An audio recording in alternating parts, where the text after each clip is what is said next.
Hi, everyone. So my name is Tashir, founder of Spectral Finance.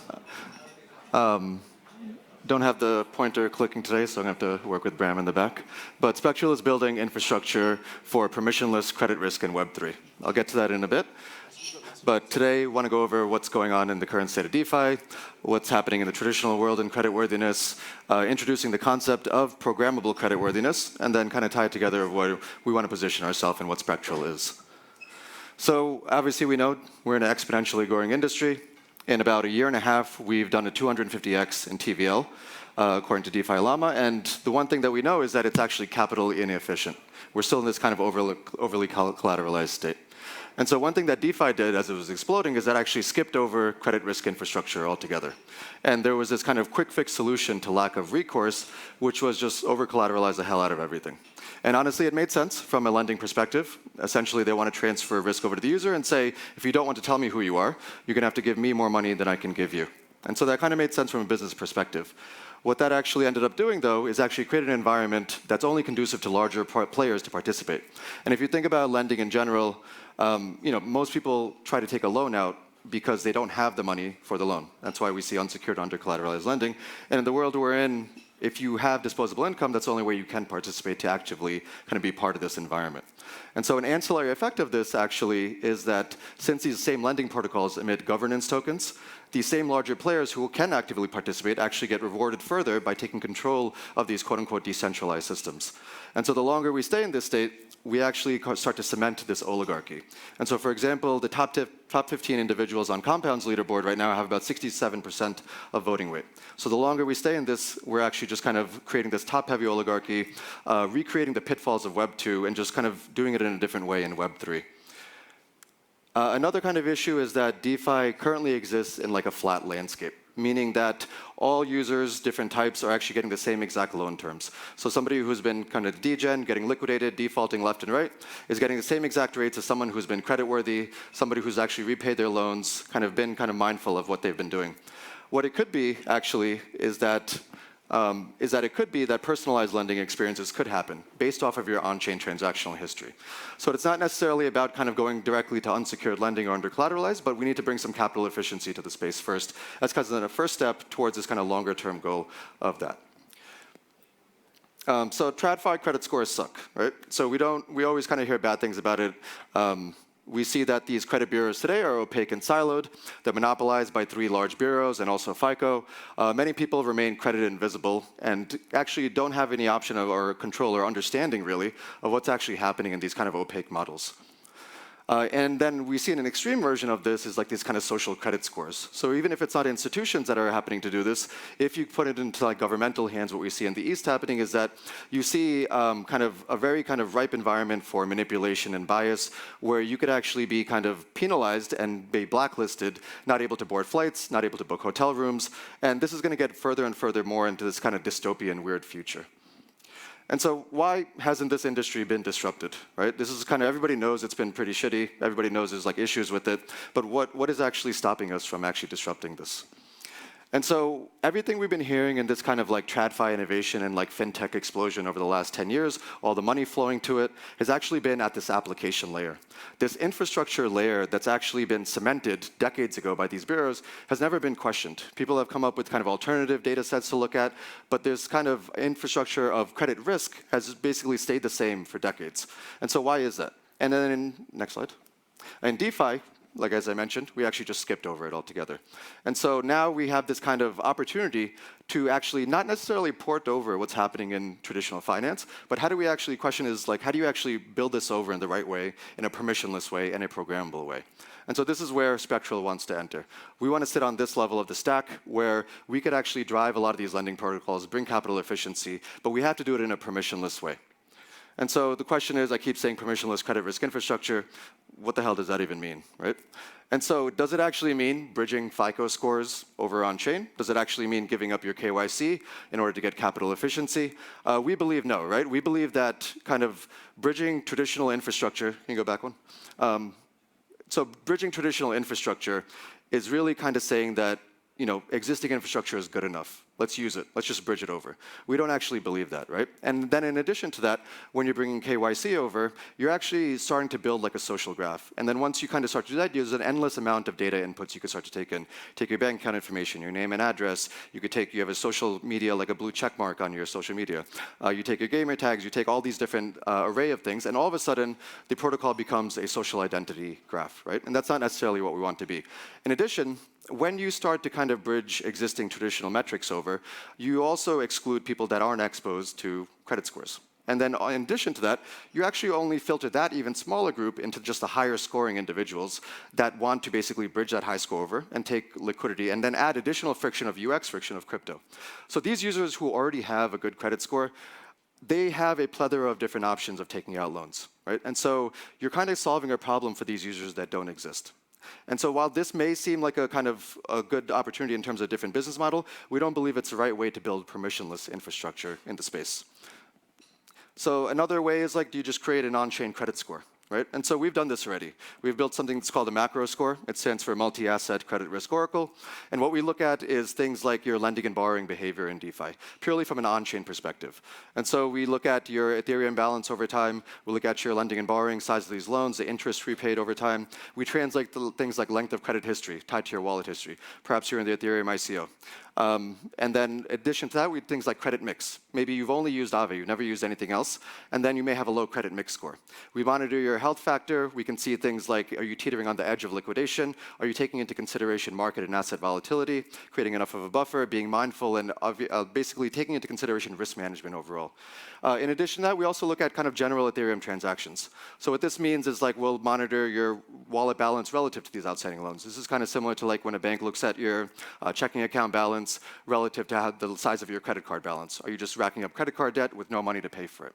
And then finally, we also keep track of like things like rugged and scammed projects. This is important because we need to understand what a user's risk appetite is. And so we'll aggregate a list of this and then see if you're taking out loans, are you regularly investing into these types of projects. Not necessarily that it's a bad thing, but is this kind of your MO? Is this your risk appetite for creditworthiness? So what the fuck? This is actually all still centralized, right? We've already built this score, but we're still asking you as a user to trust us as a centralized black box algorithm. It's still not good enough, right? And either you're kind of relying on existing traditional infrastructure that's completely biased, has tons of human intervention, or you recreate another on-chain credit score, and then you say, okay, now trust another entity who's supposedly Web3 native. Still not good enough, right? And so what if you could actually make credit scoring a publicly accessible network? And so what does that actually mean? It means like basically, what if you could actually create a decentralized oracle system where maybe similar to Chainlink, where instead of these nodes are oracles, they are, in the sense, credit risk oracles. And now you've kind of made it a publicly accessible network where it's kind of credibly neutral. And so how it works is that firstly, we ask like data science teams or individuals can spin up their own credit scoring models or their nodes. And it could be an individual, it could be an institution like Experian, Equifax, or a bureau, or a fintech company. Or it could be just like a student who's studying data science and machine learning, or is like an on-chain sleuth, right? And we pass them through, next slide. We pass them through performance benchmarks. And so all the kind of validator layers of the system basically unbiasedly, basically performance benchmarks of all the nodes, and then we see which are the highest performing models. Once you pass this kind of threshold, you get included into this kind of global aggregate score. And this aggregate score gets passed on to the lender. So when a lender makes a call to the API or Oracle, it doesn't come strictly from us as a centralized source of truth anymore, but it comes from this kind of crowdsourced aggregate system. And so what this does for us, it actually creates like a strong moat. As we all know, like in Web3, data is never the moat, right? But if any incumbents, copycats emerge, if they want to stay relevant and not be seen as like a centralized source of truth, they'll actually be forced to be part of this kind of decentralized Oracle network. And we also we charge like a per call fee, very similar to like Chainlink. Let's say it's $1. That $1 at every loan origination gets distributed to these nodes, only the high-performing ones. So now there's a monetary incentive to create high-performing models. We run these benchmarks regularly, so to filter out the bad ones, and we keep in the good ones. And now we've created this kind of like self-running kind of protocol that filters out good and bad, and then kind of still creates this like distributed network of scores. It also kind of creates like automatic anomaly detection. So this is going to be similar to like miners keeping track of a ledger. And in a sense, we're trying to create like this kind of new layer one or this infrastructure, which enables like this new concept or application layer. And so what is the point of all this, right? What we're trying to introduce is what I mentioned before, is this concept of what we call programmable creditworthiness. An easy way to understand that is really when like Ethereum took smart contracts, they put it on this idea of money or value, and they introduced a concept of programmable money. What we want to actually do is actually build upon that, and then introduce a new concept of programmable creditworthiness. And so what this does, it actually enables an entirely new application layer to emerge on-chain in a permissionless way for credit risk applications. And so in DeFi, we saw like lending and borrowing being the rudimentary base layer, and then we saw this permissionless nature of these things emerge. What we'll see in like things like examples are like permissionless credit delegation. Something like this could be built where if you're an anonymous whale, or even let's say you're a VC, you're a polychain, you've been in the space forever, you have tons and tons of on-chain history, you have portfolio companies that actually have no on-chain history at all, and they're getting charged high interest rates. But because of your on-chain history and your high score, you actually get preferential rates. You can now basically delegate your credit to your portfolio companies, allow them to use your score to get lower interest rates for operational capital, and then kind of basically leverage and monetize your credit worthiness. In permissionless credit default swaps, famously known for like the 2008 crash, we can now build these in a permissionless, transparent way where you don't have to worry if AIG is solvent, you don't have to worry if some kid at Moody's is giving his buddy a AAA rating. A lot of this stuff becomes disintermediated overnight. And then even in the lending and borrowing space, there's a lot of new things that will become enabled, like capital efficient tranche debt. Two things that we're working on at Spectral, trying to kind of incentivize new concepts and new use cases, is we're building kind of an underwriting and performance modeling for the play-to-earn economy. So if you kind of think about it, guilds and scholars and players are essentially interacting and lending and borrowing back and forth. Guilds lend out in-game assets, they give out, let's say, axes, they give out land, et cetera, and they go back and forth repaying. But the current underwriting system is actually just a Google form. And the Google form actually just asks, like, you know, your name, where are you from, what games have you played, are you intermediate, novice, or advanced, right? And this is the current state of things. It's very capital inefficient and very kind of manual. We could actually look at on-chain transactions from the guild's wallets. We could actually see where kind of profit has been generated over time. And then this could enable kind of a buy now, pay later system for NFTs strictly for the play-to-earn economy. So imagine somebody builds an app where let's say you're a large guild, you have generated profit a lot over the years, over the months. You may be eligible for X amount of capital that can only be used to purchase, let's say, axes for Axie Infinity. Those can actually only be used in the games, and then the profit that's generated from there can actually be based off of your performance score, and your lending and repayment kind of system will be based off of that as well. And then another thing we're working on is actually the other way around, what I alluded to, of bridging your on-chain score back into traditional finance. As we see like PayPal, Venmo, Cash App, WhatsApp, all these guys are rolling out crypto transactions to normies, right? And so more and more people, inevitably, will always have crypto transactions on their financial history, but they actually can't do anything with it. Completely useless, and it's completely separate than your traditional finance. And what we want to do is actually act as like this on-chain credit bureau, where if the user wants to opt in, if they're comfortable and they see that, okay, I have an average traditional financial history, my on-chain credit transactional history is actually great, I'm sitting on millions of dollars of crypto, I want to supplement my off-chain history with it, we want to be there for that user if they want to opt in. We don't necessarily want to do it the other way around, where we mandate KYC and things like this the other way. And so this is kind of where we want to position ourselves, but we definitely want to incentivize the developer community through hackathons, ecosystem grants, to start coming up with new applications that are not possible because of this infrastructure we're building. So one problem everyone always talks about is like everyone just has multiple Ethereum wallets, right? How do you get like a holistic view of transactional history when it's completely fractionalized? So one tool we built is what we're calling NFCs, non-fungible credit. The way it works is we allow users to bundle or batch wallets. We ask them to have a master wallet. We then ask the user to sign a signature or a transaction, verifying that they own these other wallets. And then we just take the wallet addresses and we actually put them into the metadata of an NFT token. And so it's not the art and media application of NFTs, obviously, but relying on the non-fungible standard of an ERC 721. And so now the user has a composable asset that represents a disparate sources of transaction history. So now at loan origination, the lender can actually the borrower can actually give us permission to look at those wallet addresses, run our credit risk analysis, we output it to the lender only sees the credit risk analysis, and then can dictate whatever they want to do with the lending terms for that user at loan origination. So this UX is actually what most people are used to. They go to a bank, the banker looks at your financial history, and then he looks at it in credit history, and then he gives you lending terms. In DeFi, it's more like there's a sign outside the bank, here's the terms, we don't want to talk to you, this is it, take it or leave it, right? And so now we can give a little bit more of a personalized UX, but do it in a privacy-preserving way. So this, if you extrapolate this idea a little bit more, imagine like user 1 has like 5 wallets, user 2 has 10 wallets, user 3 has 20 wallets, etc. Now they could actually build kind of like this idea of collective credit worthiness. And so this could be a DAO, it could be an entire country, where it's citizens comprised of it, but now this kind of collective credit union of this like social recourse emerges. And so this DAO can actually now have a credit score comprised of its individual members, and now they can start leveraging their treasury. They can start taking out permissionless loans. A lot of these things now become possible. In the beginning, it might actually be like only the officers of the DAO have access to it, right? Because there might be this kind of like accountability that emerges where it's like a corporate credit card only allowed for kind of the officers, but you're not going to take that corporate credit card and go on a shopping spree with it, right? Because that actually will affect the credit scores of the members of that DAO. So new kind of dynamics emerge because of this, what we're building, but this is just one example of it. Talking about bundling wallets, really, I think a lot of more people are starting to realize that on-chain transactions in Web3 and in the metaverse are actually a representation of your identity.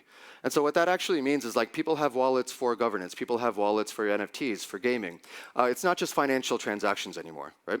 And so what happens is if you really think about what's already been happening in Web2, going back to the days of like AOL screen names, pseudonymity has always been the norm. You have a work email, you have a personal email. You have a Twitter account, and you probably have a burner account. You have gamer tags, that's not your real name. This has always been the norm already. So if you translate this philosophy into Web3, then you're actually talking about how do you bundle your wallets and represent yourself in the on-chain world. And so the reason that we are not going to mandate any kind of like KYC or anything like this is because when you kind of represent yourself in the on-chain world, we should extend this kind of philosophy on-chain and then give that user the opt-in freedom to basically be flexible enough to represent themselves in how they want to do that. Actually, can you go back one? One other kind of thing I want to talk about is that I always get the question, what if a user kind of hides one of their wallets, right? It's definitely going to happen. And you have like one degen wallet, you have a bunch of liquidations in it, and you just don't want to connect it because you want to boost your score. If you think about actually Web2 and traditional finance, if you wanted to obfuscate transactions, all you have to do is actually just transact in cash. It's actually super easy. If you kind of think about this in the Web3 world, it'll definitely happen, but what we want to lean on is not necessarily this kind of fruitless or futile endeavor of saying we're going to track every cent of every dollar, but we want to lean on monetary incentives. So what we can say is that a few liquidations in a wallet won't necessarily crash your score. Increasing your wallet bundling, increasing your length of credit history, increasing your credit mix will actually raise your score, which will lead to lower interest rates. And those kinds of incentives, what we've seen across applications forever is that monetary incentives tend to work. So representing on-chain transaction history, how we actually do it at Spectral is we look at your transactional history and then we quantify it in some sort of creditworthiness number, right? There are other ways to do that.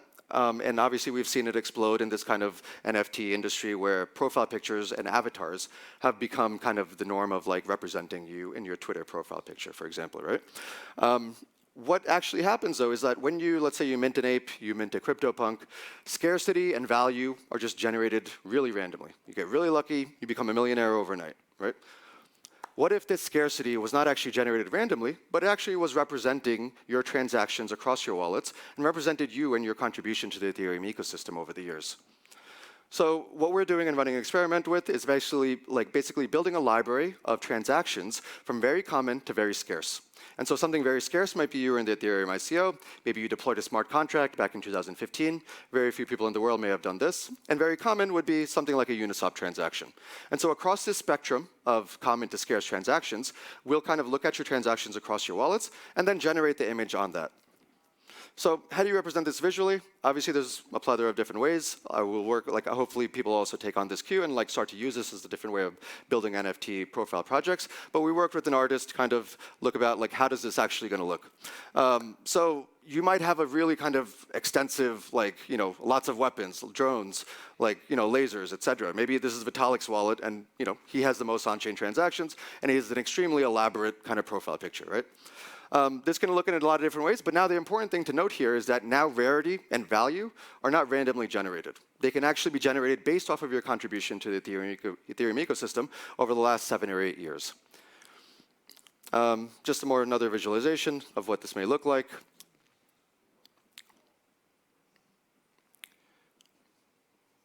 That's that. And then, so now what we want to get to is basically, how does all this kind of tie together, right? Talked about a lot of random stuff here. So if you could play that.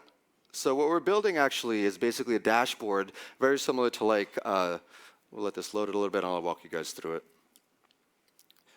You can pause it there. So it's very similar to like Zapper, Zarion, DBank, very much what we're used to, but specifically geared to monitor your on-chain credit journey. And so if you look at the top left, you allow your users to bundle wallets. We show you your active like kind of length of credit history across the top, your wallets balance across your wallets, and we also rank you on a leaderboard.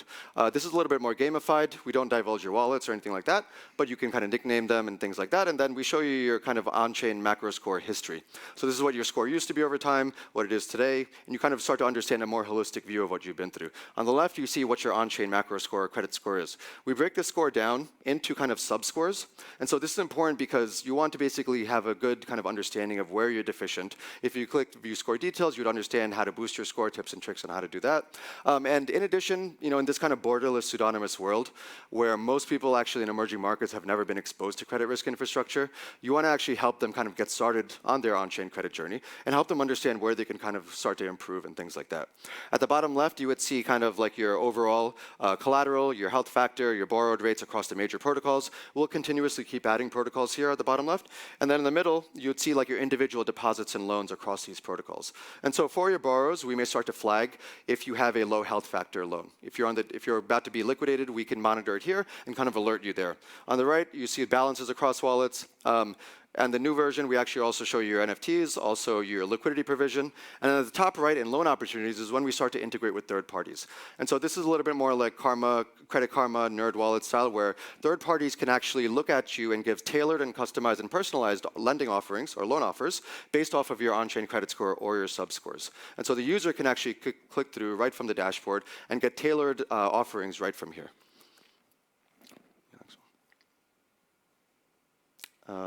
Yeah, we'll let this play a little bit, and then just to kind of show you, we put you in like a tranche with your grade, then the obligatory night mode. We can go to the next one, bro.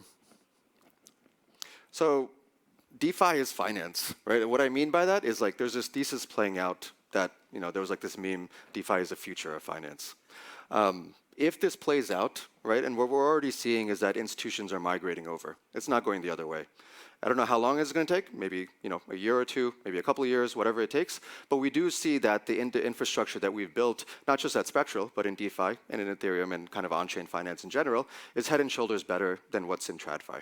And so if this thesis plays out and DeFi becomes finance and there is no risk infrastructure for it, we have an ambitious opportunity, obviously, to become this entire risk infrastructure to drive global finance. That's it. Thank you, guys.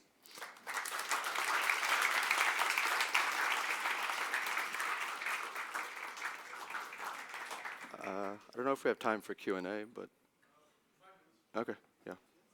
If anybody has any questions, good. Can you elaborate a little bit more about how you're kind of connecting wallets or using attestations to kind of Yeah. the wallets to file? Yeah, we're not doing attestations off-chain. Is that what you're referring to? I'm just curious. Yeah. Yeah. So first version is really just bundling your actual existing wallets. The reason we don't want to firstly start with attestations is one of the reasons I brought up is that you could start to testing your KYC, banking account, all these different disparate sources, and then all of a sudden we become like this social graph, right? I think where we want to live actually is probably on like Spruce or Ceramic there, where Ceramic will have your KYC, they'll have your gamer tag, they have your social media. And another one would be what's your on-chain credit score. And so for the bundling of wallets that we're doing is essentially just that. It's just bundling wallets. And then in the on-chain world, so there's like kind of like different realms of where we could sit here, right? For that, for the pseudonymous user that wants to stay pseudonymous, we can bring capital efficiency, right, in DeFi. We could start giving preferential rates based off of your on-chain history. We could actually start bridging that back into the traditional world, as in like that working with credit bureaus. So if the user wants to opt into that. And this is the kind of realm we want to live in natively as an on-chain credit bureau, then solve those problems, and then newer ones like the play-to-earn economy and other new applications that emerge. And then for the user, if they want to opt in, they could bridge it back if they choose to. But as a kind of bundling or kind of an identity thing, will exist just bundling on-chain wallets, and then that'll sit in a different social graph protocol. Yeah. Good. Good.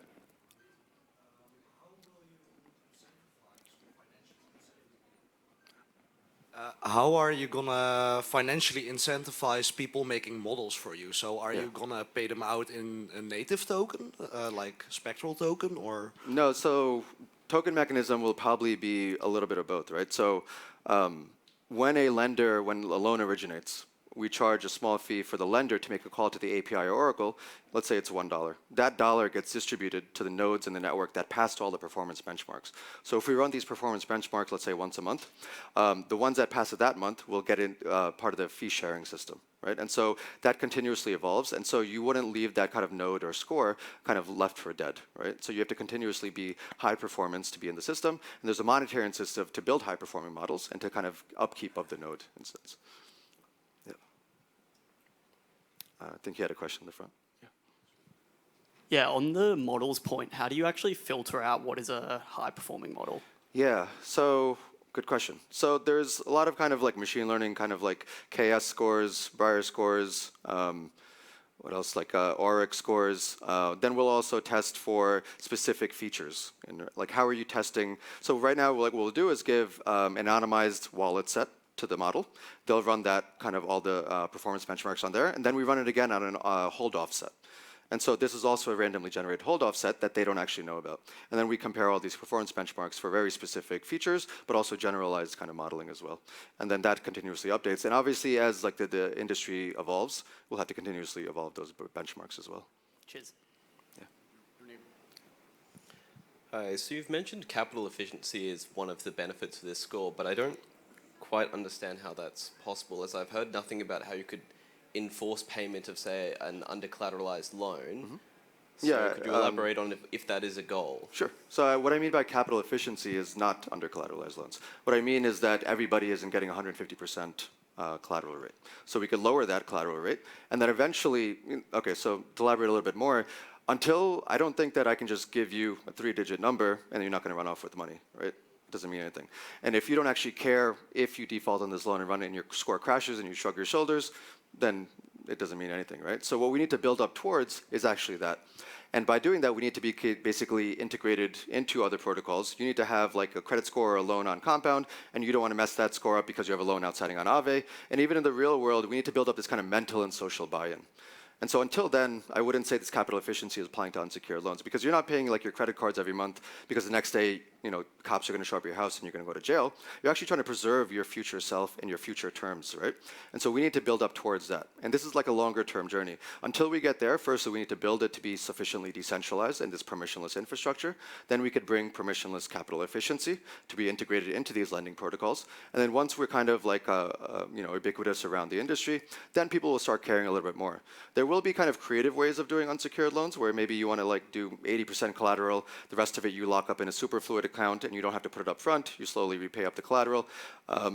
Those things will evolve, but this is very much like a step-by-step journey until we get to unsecured. Thank you. I think there's a question in the back. Yes, I would like some more information on the NFT integration, like let's say your NFT persona will be made up of your score. Could you be able to like sell your NFT on OpenSea or something? So basically selling your credit score? Yeah, so actually you'll be able to sell both, which is going to be kind of weird, right? So the NFT, the art, will be transferable, and maybe Vitalik has this really valuable one and he wants to sell it for charity, right? That'll be possible. But now if you think about this weird kind of market that may emerge of like you actually bundling your wallets, and let's say you have a really high credit score. Imagine there's like a market for wallets where there's traditional institutions coming in, and you're just like a random dude, and you're getting like 2% interest rate, and this institution comes in who's doing $100 million a day, and they're getting charged 10%. What's the value of your credit score to them, right? Maybe you go on a market and it's worth $100 million because they're doing that much volume a day.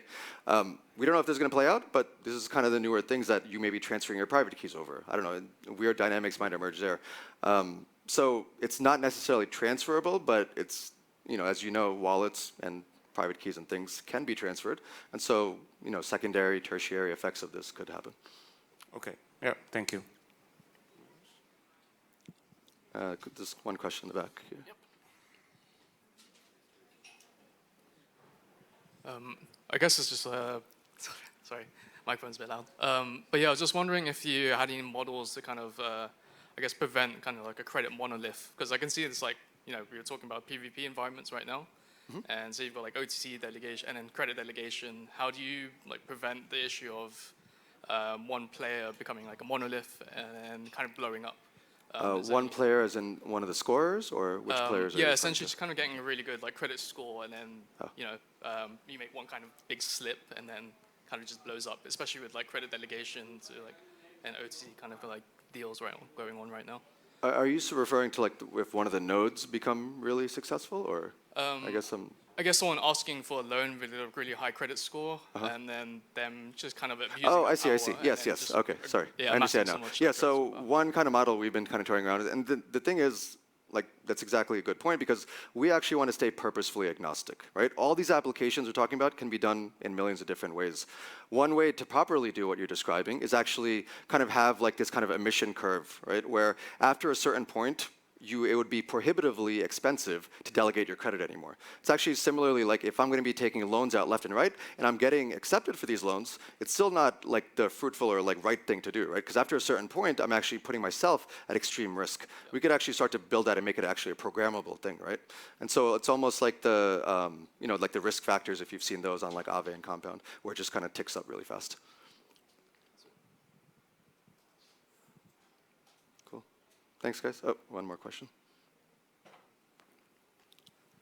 Just curious, like what kind of like applications, like both like DeFi or maybe like real world, like a traditional like finance, like is currently using your solution, or like Yeah, we're currently in a testnet right now. So a closed testnet. We're about to roll out to an open testnet, and then later this year would be the mainnet.